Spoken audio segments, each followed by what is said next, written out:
తాకట్లో ఉన్న బంగారాన్ని విడిపించలేక వడ్డీల మీద వడ్డీలు కడుతూ ఇబ్బంది పడుతున్నారా? అయితే ఇప్పుడే సంప్రదించండి శివ గోల్డ్ కంపెనీ. మీ నమ్మకానికి మా హామీ శివ గోల్డ్ కంపెనీ. రాష్ట్ర తీర ప్రాంతంలో పలు చోట్ల తెల్లవారుజామున భూ ప్రకంపనలు చోటు చేసుకున్నాయి. బంగాళాఖాతంలో భూకంపం కారణంగా విశాఖ నగరంతో పాటు పరిసర ప్రాంతాల్లో కొన్ని సెకన్ల పాటు భూమి కంపించింది. నేషనల్ సెంటర్ ఫర్ సిస్మోలజీ నివేదిక ప్రకారం తెల్లవారుజామున 5:06 సమయంలో బంగాళాఖాతంలో భూకంపం వచ్చింది. రిక్టర్ స్కేలుపై 4.5గా తీవ్రత నమోదైంది. కాకినాడకు తూర్పు దిక్కున సుమారు 225 కిలోమీటర్ల దూరంలో సముద్ర గర్భంలో 10 కిలోమీటర్ల లోతున భూకంప కేంద్రం ఉన్నట్లు శాస్త్రవేత్తలు నిర్ధారించారు.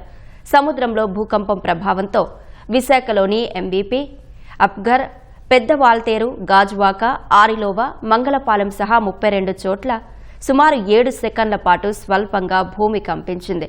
హైరైజ్ బిల్డింగ్లో ఉన్న వాళ్లకు భూ ప్రకంపనలు స్పష్టంగా తెలిశాయి. పుదుచ్చేరి నుంచి శ్రీకాకుళం వరకు భూకంప ప్రభావిత జోన్ 2 ఉందని అధికారులు తెలిపారు. విశాఖలో భూ ప్రకంపనలు తప్ప పెద్ద భూకంపాలకు ఆస్కారం లేదని స్పష్టం చేశారు.